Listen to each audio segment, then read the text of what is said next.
신앙 고백 드리시겠습니다.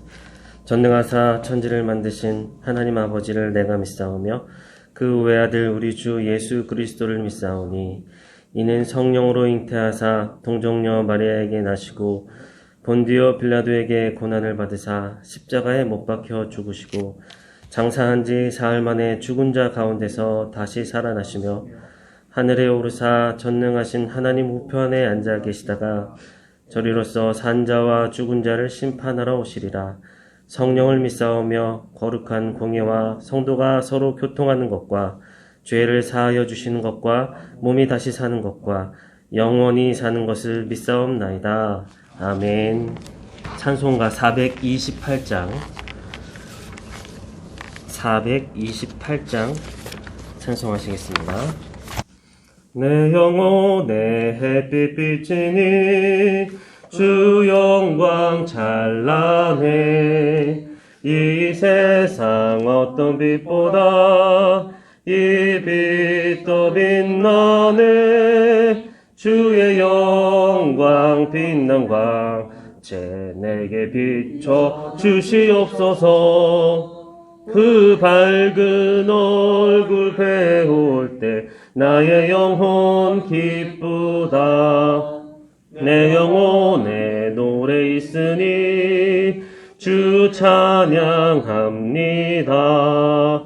주 귀를 기울이시사 다 듣고 계시네. 주의 영광 빛난 광채 내게 비춰 주시옵소서. 그 밝은 얼굴 배울 때 나의 영혼 내 연애 봄날 되어서 주 함께 하실 때 그 평화 내게 깃들고 주 은혜 꽃피네. 주의 영광 빛난 광채 내게 비춰 주시옵소서. 그 밝은 얼굴 배울 때 나의 영혼 기쁘다. 내 영혼에 희락이 있고 큰 소망 넘치네. 주 예수 복을 주시고 또 내려주시네. 주의 영광 빛난 광채 내게 비춰 주시옵소서. 그 밝은 얼굴 배울 때 나의 영혼 기쁘다. 아멘. 하나님 말씀은 이사야서 60장 19절부터 20절까지 말씀입니다. 우리 말씀 함께 봉독하시겠습니다. 다시는 낮에 해가 내 빛이 되지 아니하며 달도 내게 빛을 비추지 않을 것이요 오직 여호와가 내게 영원한 빛이 되며 내 하나님이 내 영광이 되리니 다시는 내 해가 지지 아니하며 내 달이 물러가지 아니할 것은 여호와가 내 영원한 빛이 되고 내 슬픔의 날이 끝날 것임이라. 아멘. 2020년 한 해를 돌아보면서 어떤 색깔로 표현해 볼 수 있을까 생각해보다가 회색빛과 같다라는 생각이 들었습니다. 많이 답답하고 또 기분 좋은 일이 많이 없었고 그런 회색빛 같은 한 해를 보낸 것이 아닌가 그런 생각을 해봤습니다. 특별히 어린아이들 제가 담당하면서 많이 울적하기도 했고 미안한 마음도 들고 어른으로서 학교를 제대로 가지 못하는 모습들을 보면서 울적한 마음이 들었는데 아이뿐만 아니라 어른들도 마찬가지였겠죠. 이 회색빛 같은 이런 한 해를 보내면서 참으로 실망도 하고 또 기분이 좋지도 않고 그런 마음들이 있었습니다. 개인적인 신앙생활을 볼 때에도 스스로에게 질문해 보았을 때 올 한 해 나의 신앙과 삶은 어땠을까? 어떤 색으로 나를 내 삶의 도화지에 어떤 색을 칠할 수 있을까? 그런 생각을 해볼 때, 여러 가지 색을 각자 칠할 수 있겠죠. 그런데 오늘 본문 말씀에서 등장하고 있는, 배경이 되고 있는 이스라엘 사람들의 모습은 사실은, 밝은 모습은 사실 아니었습니다. 그러니까 하나님께서 이스라엘 백성을 향한 끊임없는 사랑에도 불구하고 이스라엘 백성들은 계속해서 하나님을 향해서 배신했고 돌아섰고 하나님을 떠나서 마치 집 떠난 탕자와 같은 모습으로 그렇게 하나님을 떠난 삶, 하나님을 떠난 행복을 추구하면서 살아갔던 것이죠. 어리고 달래고 하나님께서 많은 방법으로 이스라엘 백성을 주께 돌아오기를 그렇게 하셨지만 이스라엘 백성들은 끝끝내 회개하기를 거절했고 하나님께서는 결국 단단한 회초리를 드셨는데 바벨론이라는 이웃 나라를 통해서 멸망하게 하신 것입니다. 비록 자신들의 죄 때문에 그런 절망의 터널을 지나야 했지만 이후에야 어쨌건 저들이 살아가야 할 날들은 이제 앞으로 70년이라는 세월은 포로 생활을 해야만 하는 답답한 현실을 앞에 두고 있었던 것이죠. 그런 가운데 우리 하나님께서 지금 이스라엘 백성들에게 말씀하시는 것입니다. 내가 너희를 버린 것이 아니다. 너희를 내가 포기한 것이 아니다. 그러시면서 여전히 너희를 사랑하고 있고 내가 너희를 회복하기를 원하고 있다. 그리고 반드시 내가 너희를 회복할 것이다 라고 말씀하시면서 오늘 19절, 20절 말씀에 이야기하시는 것입니다. 다시는 해나 달이 너희에게 빛이 되지 않게 할 것이다. 오직 나 여호와가 너희에게 영원한 빛으로 임할 것이다 라고 말씀하시는 것입니다. 이스라엘 백성들이 꿈꾸던 쫓아갔던 빛은 하나님이 아니었습니다.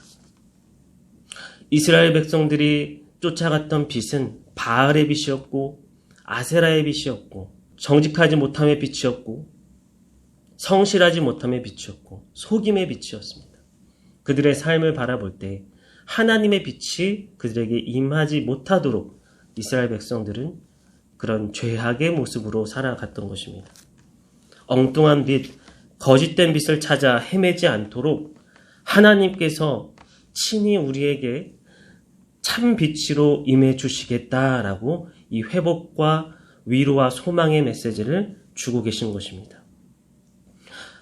그러니까 이스라엘 백성들이 하나님을 떠나서 어두움으로 걸어가는 것을 이제 하나님이 더 이상은 지켜보지 않으시고 내가 너희들을 빛으로 인도하겠다라고 사랑의 메시지를 주고 계시는 것입니다. 그리고 하나님께서는 그 약속을 우리에게 지켜주시는데요. 요한복음 1장 9절 말씀에 참빛 곧 세상에 와서 각 사람에게 비추는 빛이 있었나니 라고 하십니다. 바로 예수 그리스도를 이 땅에 보내주신 것입니다. 각 사람의 영혼을 비추시고 그 영광의 빛을 따라 살아가게 하시기 위함인 것입니다. 이 땅에 오신 예수님께서 우리에게 선포하십니다. 나는 세상의 빛이다. 나를 따르는 자는 어둠에 다니지 아니하고 생명의 빛을 얻으리라. 아멘. 예수 그리스도의 생명의 빛을 따라 살아가게 하시는 것입니다. 하나님께서는 우리로 하여금 빛의 자녀로 이 땅 가운데에서 승리하며 살아가게 하시는 것입니다. 에베소 5장 8절에 너희가 전에는 어둠이더니 이제는 빛이라 빛의 자녀들처럼 행하라 라고 합니다. 예수 그리스도의 생명의 빛이 오늘도 저와 여러분의 삶을 비추고 있는 것입니다. 여러분 한 해 동안을 돌이켜보면 제 스스로도 내가 어떻게 올 한 해 이렇게 살아갈 수 있었을까? 넘어지고 쓰러지고 유혹에 흔들리고 죄악의 길을 갈 수밖에 없는 환경과 상황들이 너무나 많았는데 하나님은 어떻게 나를 그래도 이곳까지 이렇게 주님의 자녀로서 빛 가운데 살아가게 하셨을까? 내가 잘나서 내가 의로워서 그렇게 한 것이 아니라는 것이죠. 내 안에 계신 예수 그리스도께서 빛으로 임하셔서 우리가 빛 가운데 걸어가게 하신 것입니다. 어두움을 아무리 닦고 쓸고 치워도 그 자리는 계속 어둠인데 그 어두움을 물리칠 수 있는 유일한 방법은 빛이 들어오면 어둠은 물러가는 것입니다. 우리 안에 빛으로 임하신 예수님께서 내년에도 우리로 하여금 그 영광의 빛을 따라 살아가게 하십니다. 빛의 자녀로 살아가게 하시고 하나님의 영광을 드러내며 빛된 삶을 살아가도록 인도하시는 것입니다. 기도하겠습니다. 하나님 감사합니다. 빛으로 임하신 예수 그리스도를 따라 우리가 빛 가운데 걸어가게 하신 주님을 찬양합니다. 넘어지고 쓰러지고 유혹에 흔들릴 만한 많은 상황 가운데에도 하나님 빛 가운데 인도하셔서 생명의 빛을 따라가며 영광의 빛을 따라가며 주님 하나님의 그 영광을 드러내는 주님의 빛의 자녀의 삶을 살아가게 인도하여 주옵소서. 오늘 특별히 기도 가운데 계시는 담임 목사님과 함께 하셔서 능력으로 붙들어 주시고 성령으로 충만케 하여 주옵소서. 하나님 오늘도 허락하신 복된 날 최고의 날로 인도하여 주시고 하나님 영광 나타내며 살아가게 하옵소서. 예수님의 이름으로 기도드립니다. 아멘. 하늘에 계신 우리 아버지여 이름이 거룩히 여김 받으시오며 나라의 임하옵시며 뜻이 하늘에서 이룬 것 같이 땅에서도 이루어지이다. 오늘날 우리에게 일용할 양식을 주옵시고 우리가 우리에게 죄 지은 자를 사하여 준 것 같이 우리의 죄를 사하여 주옵시고 우리를 시험에 들게 하지 마옵시고 다만 악에서 구하옵소서. 대개 나라와 권세와 영광이 아버지께 영원히 있사옵나이다. 아멘.